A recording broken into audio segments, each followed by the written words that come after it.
It's the 1st of December, which means one thing and one thing only. We now have 30 days until the January transfer window swings open. Bowley's legs twitching already. He's refreshing a Liverpool transfer news Twitter feed every 30 seconds, and he's ready to splash some cash. But where do we need to strengthen? What areas? Who are the targets? And do we even need to go into the market in January?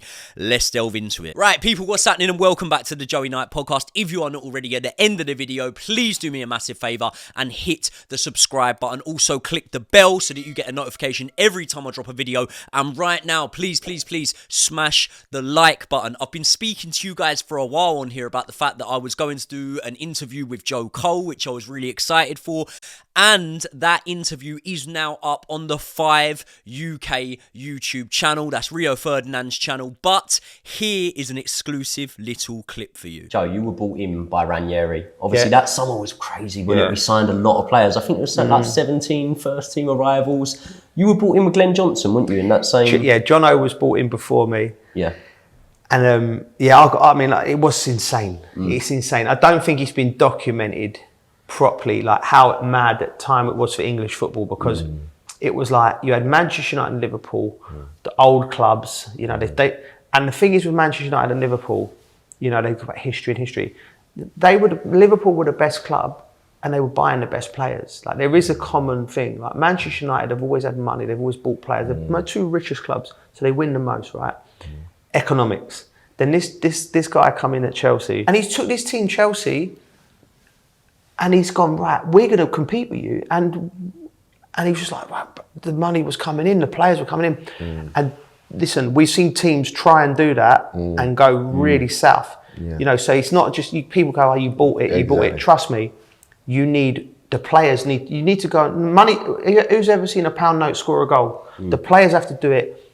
The manager has to do it. You know, we've seen so many clubs trip over themselves trying to buy themselves success. Don't disregard everything that happened at Chelsea after that. Yeah. But that summer when he come in and was spending money left, right and centre, such an exciting time for English football. Do you think it's underrated, the job he did at Chelsea, because of the fact that Mourinho obviously came in after that and won the titles? Yeah, Claudio's arguably achieved one of the most remarkable things in football over the last 25 years. What an absolute legend Joe Cole is, man. He comes across as one of the nicest guys in football when he's on camera, but believe me, he's just as nice off camera. It was a humbling experience, to be honest, and quite a surreal experience after me just starting off making YouTube videos and whatnot to be meeting Joe Cole and asking him about his career. It's just crazy. Anyway, I am going to get in the studio with Josh Aveste on Monday. He will be back on the channel and we're going to discuss possible outgoings from Chelsea because we've still got an overbloated squad. We've still got a lot of players that are going to want to go and seek first team football or that we're going to want to get rid of.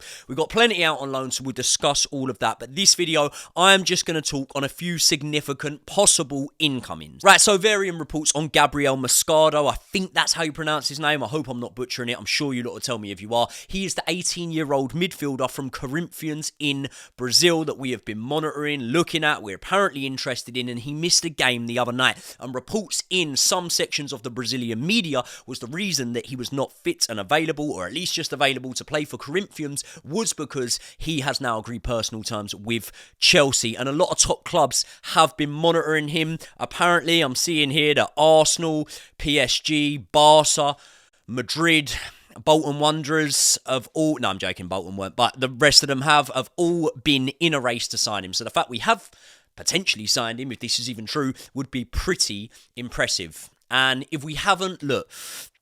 I mean, maybe one day he could become a world beater and it could prove to be a little bit like the time that Arsenal nearly signed Ronaldo or the time that we nearly signed Mbappe. But I do think at the age of 18, unless he is an absolute world beater right now, as excited as we get about signings, do we really need to be that excited about him? Because the chances are he'll probably go out on loan. If he does come in, he ain't going to be a first team starter straight away unless he really is the truth.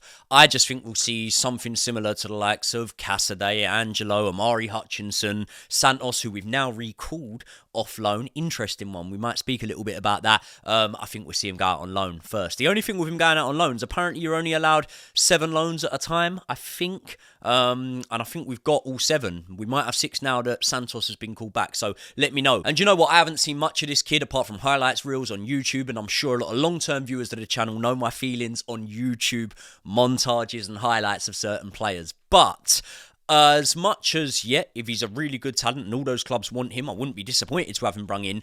I think I'm going to take a gamble and speak for all Chelsea fans right now when we're looking at this January transfer window. And I'm going to address this to you, Todd, because I know you're a big watcher of the channel.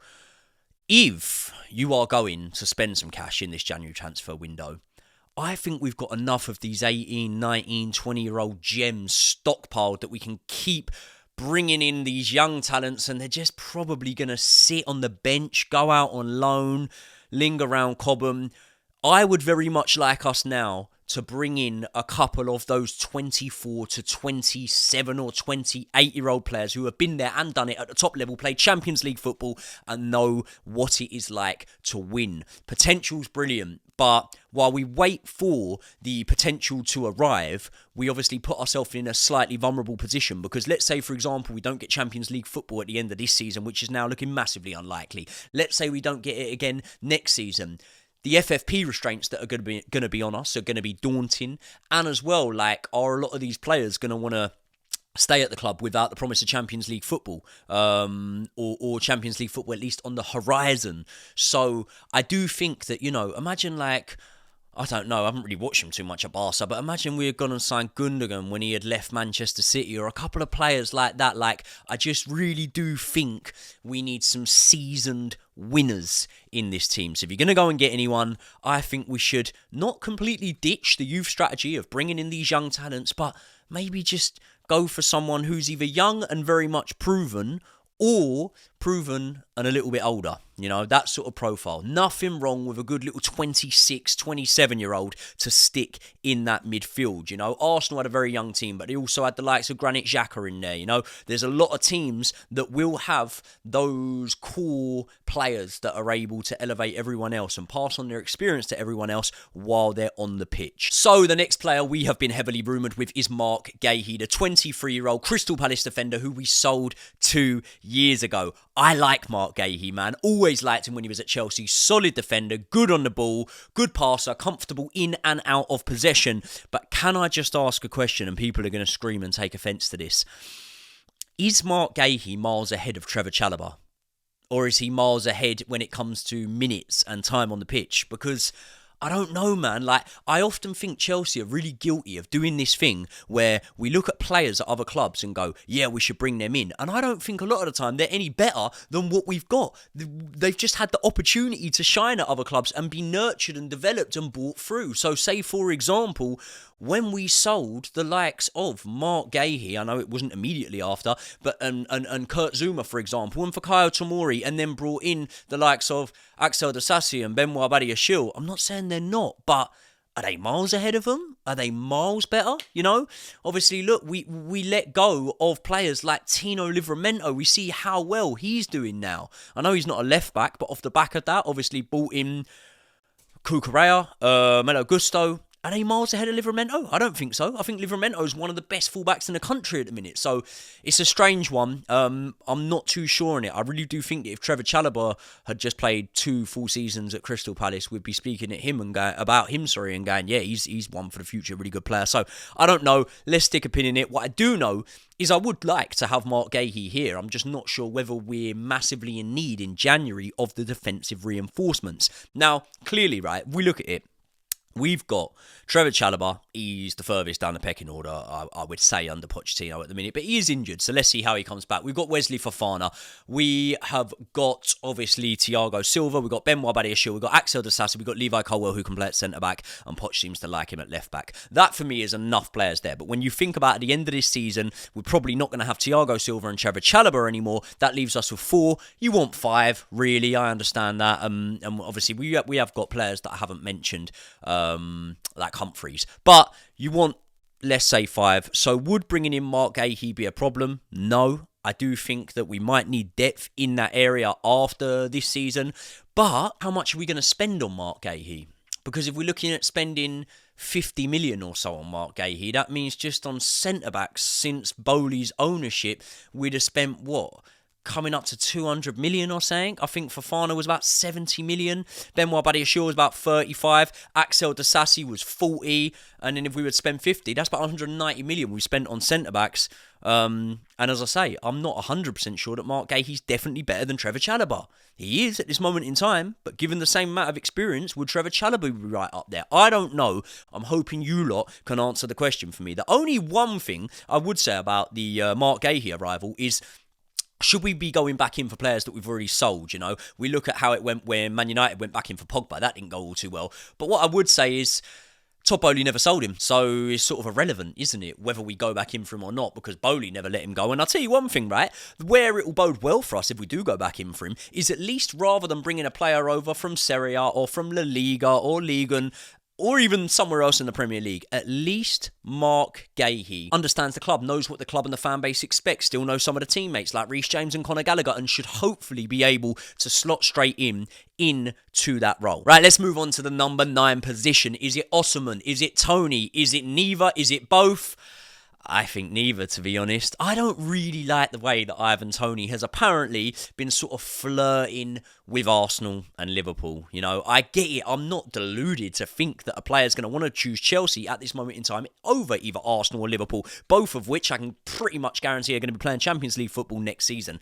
However, Moises Caicedo chose us over Liverpool, who would have, been playing Europa League football this season, who are playing Europa League football this season. Romeo Lavia chose us over Liverpool. So he's 27, 28, is he? I think he's 27, might be 28. Either way, he ain't got that many years at the top level left. He can probably get 3 or so seasons. And, if Chelsea don't qualify this season, there's no guarantee we're going to qualify next season. I think we will, and I hope we will, but there's no guarantee of that. So I do think that, he's probably within his right to not want to come to Chelsea. But the fact that it looks from the outside looking in like he wants one of those two clubs makes me just think, yeah, I don't really want him anymore. But one man who does seem to want Chelsea is Victor Osimhen. He's grown up supporting the club, and that one picture proves it all. But it's going to be very hard to get him out of Napoli. I don't think that Napoli are going to let go of Victor Osimhen in January. No way. Now, it's looking like he will not sign a new contract there. Fair enough. And for that reason, I think that they will look to move him on. But I can't see them letting him go in the middle of a season where they're still in the Champions League, I think, aren't they? They're competing for Champions League spots in Serie A,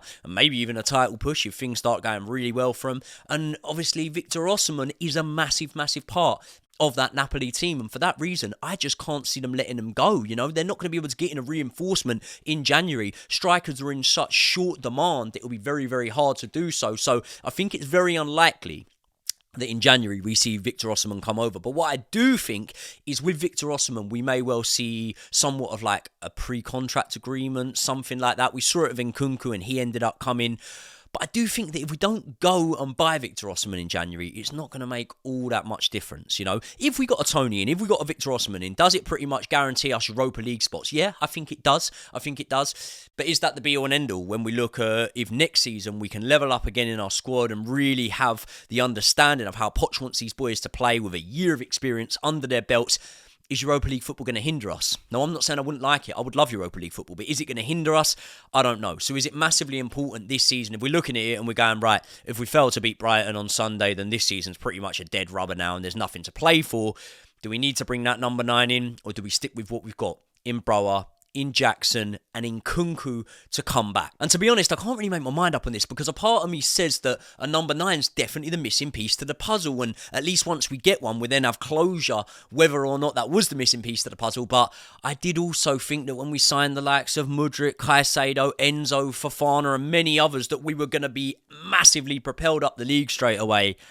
and it just hasn't really happened, does it? And like I say, we've got Nkunku to come back, and all right, he's not an out-and-out number 9, but he can play there, and there's always the possibility that we can play with a false 9 system, a rotating front line like Arsenal do at times, like Manchester City did before Haaland, and it could work really well for us. We saw in the 2-2 draw against Arsenal, it looked good before Jackson was on the pitch, and I do think that maybe that's a system we're going to have to sort of have a look at in the coming weeks if we don't start picking up form. But I do think that the other thing as well with signings is, like, we always want to have a few signings through the door, but let's remember, because of injuries, we have got 2 players coming back very, very soon. One in Nkunku, possibly in the squad for this weekend, who are going to be like new signings. Nkunku and Romeo Lavia are 2 of the most touted sort of prospects that were out there in the summer, and we went and got them. Both of those guys are coming back into the team, and Romeo Lavia and Nkunku will both be very hungry to make their way into that starting 11, and they will be new signings. They are new signings. They'll be making their competitive debuts for the club, so okay, we've had to wait,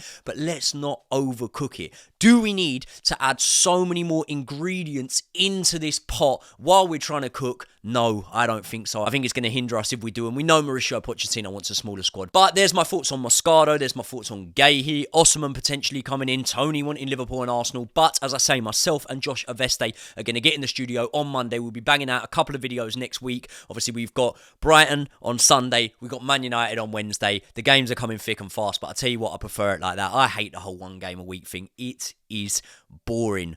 Want all the football all the time. People, thank you for sticking around to the end of another video. If you are not already, please subscribe to the channel, hit the like button if you haven't already done so, and make sure you check out the interview with Joe Cole. It's linked in the description to this video. I'll see you in the next one.